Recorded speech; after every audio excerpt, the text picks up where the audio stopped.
Trucks complained bitterly. But then trucks always do, and no one takes much notice. But no one complained more so than the big engines. "No one can say," grumbled Henry, "that we're afraid of hard work, but we draw the line at goods trains," finished Gordon. "Dirty trucks, dirty sidings, complained James. "What are you all boiler-aching about?" asked Duck. "I remember on the Great Western, that tin pot railway." "Tin pot indeed, let me tell you." "Silence!" ordered a well-known voice. "Let me tell you that an engine for goods work will arrive from England tomorrow." The news was received with acclamation. The next day, the Fat Controller had asked Thomas to collect some ironwork to help repair a bridge along his branch line.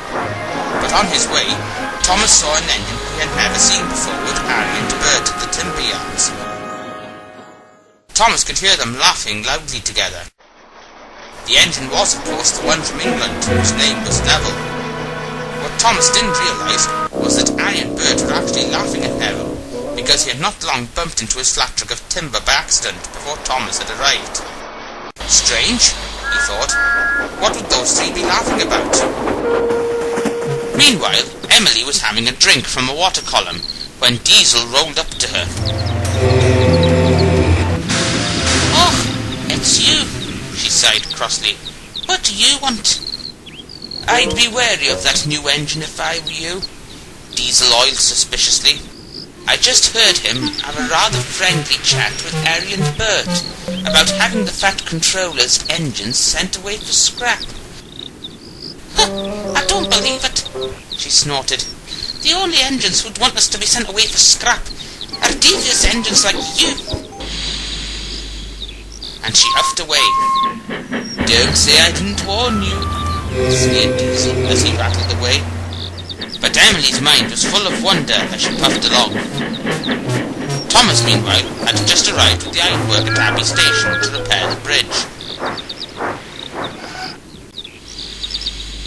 Just then, he heard an unfamiliar whistle. The engine, of course, was Neville, who arrived at the station pulling Thomas's two coaches, Annie and Clarabelle. Thomas was shocked. "Hello," said Neville politely. "The Fat Controller asked me to help tidy the diesel ride car take your passengers while you're helping to repair the bridge." "I bet he didn't say take Thomas's coaches too, did he?" snapped Thomas. "Oh, I'm sorry," apologised Neville. "I didn't know these were yours." "Oh, well, that's all right," smiled Thomas. "It's just that an engine I know had taken them once before, and..." Before Thomas could say any more, Emily arrived. "Hello there," Neville smiled kindly. Snorted Emily. "Don't you try and pull a fast one on me. I know all about you and your friendly chat with Harry and Bert, so buzz off." "Oh, I was just being polite, that's all," replied Neville. Once his passengers were on board, Neville puffed sadly away. "What's all that about a friendly chat with Harry and Bert?" Thomas asked. "Well," Emily went on, "I hear that Neville's only been friendly with the Diesels, so he can have us all sent away for scrap." Thomas was horrified. "Who told you?" he asked. Before Emily could answer, his driver interrupted him. "Your time to find out now, old boy," his driver said. "We've still got more ironwork to collect from the yard." "But it can't be true," Thomas said to himself, but he wasn't so sure. "I'll find out more about it whilst I'm at the yard." And so he did. When he arrived at Tidmouth Yards, he suddenly saw Percy rushing in. "You look shell-shocked, little Percy. What's up?" asked Gordon. "I heard from Emily that the new engine Neville is being friendly with the Diesels so that he can have us all sent away for scrap." "I don't believe it," snapped Henry. "First the silly stories with Duck, then the rumours of Harold and the special visitor, and now this. It's disgraceful." said Gordon. Disgusting, put in James. Despicable, finished Henry. Who does this new engine think he is? rumbled James. Coming here and trying to get rid of us with those despicable diesels? Thomas thought it best not to intervene, but he still couldn't believe what he was hearing about Neville. But the rumours about Neville had spread fast throughout the day.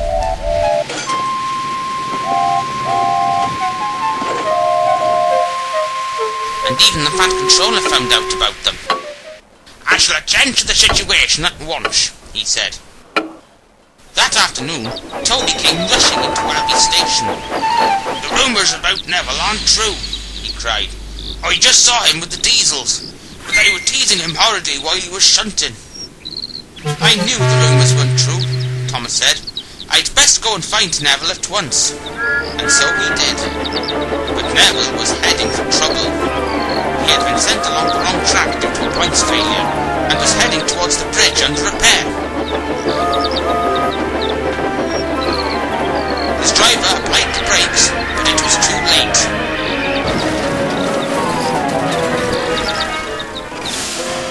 Neville was in terrible trouble. He dangled dangerously above the main line. His passengers were shaken but unhurt, and many peered out from the carriage windows to see what was happening. The signalman set all signals to danger at once, and presently Thomas arrived. Ah, thank goodness, said the foreman. Thomas, we'll lead you to help Neville before it's too late.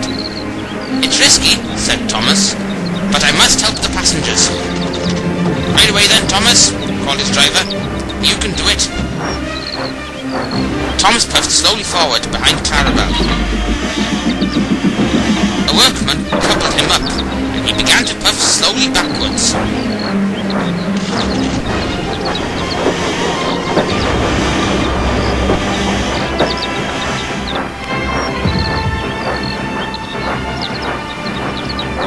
After some time, Neville was finally brought back onto solid rails.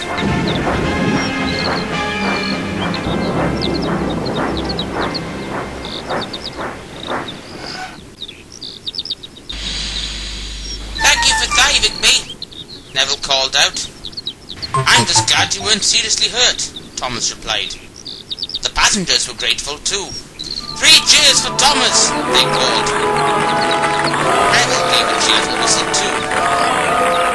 Back at the station, the 2 engines were greeted by a smartly dressed familiar figure. Neville, explain yourself, said the Fat Controller. I've heard rumours that you've been conspiring with Harry and Birch to have my engine sent away for scrap. What? Asked Neville, aghast.